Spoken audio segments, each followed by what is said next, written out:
Why should you even care about converting a recipe into baker's percentages? Well, you can pre-qualify it before you waste valuable time baking the recipe and valuable money on the ingredients. Now, I'm sure you've experienced a disaster or two when you follow a recipe, and yet that recipe may work flawlessly for some while it ends in disaster for others.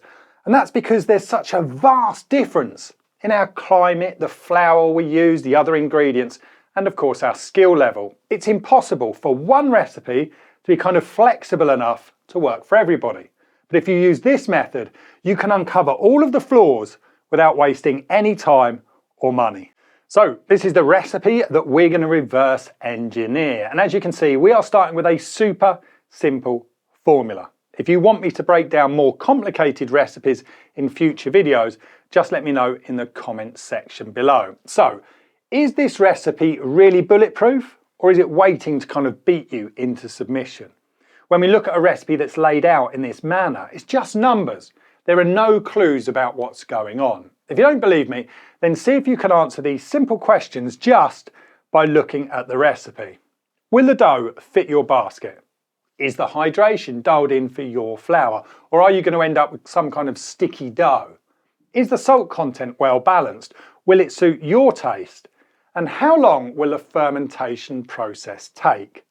Now, some recipes are displayed like this to be nice and simple and easy to understand, and of course that's okay. But to improve as a home baker, you must know how to uncover the key metrics. So to reverse engineer a sourdough recipe, we need to work out the total recipe formula. And to do that, we simply add together all of the raw ingredients from the starter, the leaven, and the dough. Now, in our scenario, we haven't been told how much flour and water was actually used to create the starter. Now, this is something that's super common in sourdough recipes, and it's probably something that you're going to run into a lot, but it is absolutely nothing to worry about. As the starter is such a small quantity of the overall recipe, we can make an educated guess that it was made with equal quantities of flour and water. Now, even if we're slightly out on our guesstimate, it's not going to make too much difference. So now we tally up the flour weights from the starter, the leaven, and the dough. And then we do exactly the same for the water, and then finally the salt. Right, so now we can reverse engineer the recipe to include our baker's percentages. So first of all, we total up all of the ingredients so that we can understand the dough weight. Second, we're going to write 100% next to the flour, because no matter the weight of flour, it is always expressed as 100%. So hopefully this is one calculation you can never get wrong. Now, to calculate every other ingredient, you divide the weight of the ingredient by the weight of the flour, and then you multiply it by 100. So the water weight is divided by the flour weight and then multiplied by 100. Exactly the same with the salt.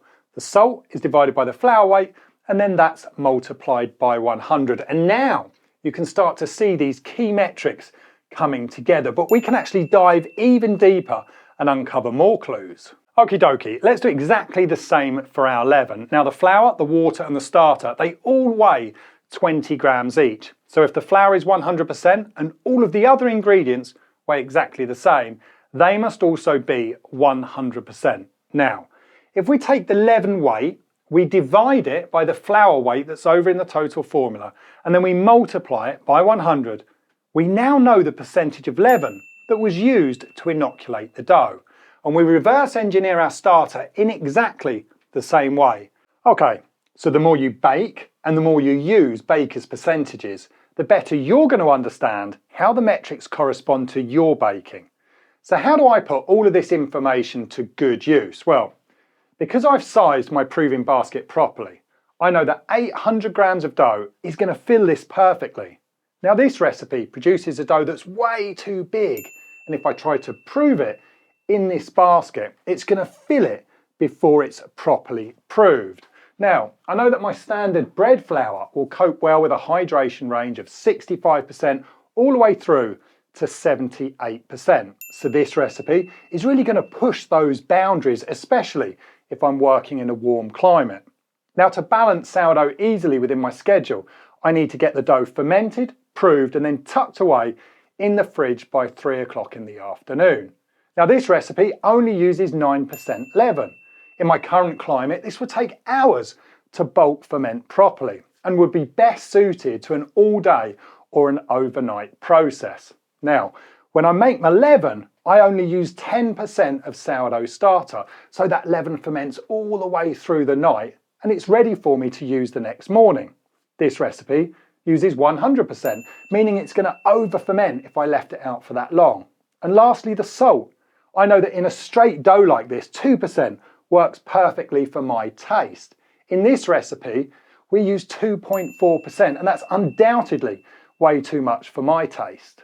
There are only 3 ingredients in this entire recipe, and yet the way that they're configured has this dramatic impact on the result.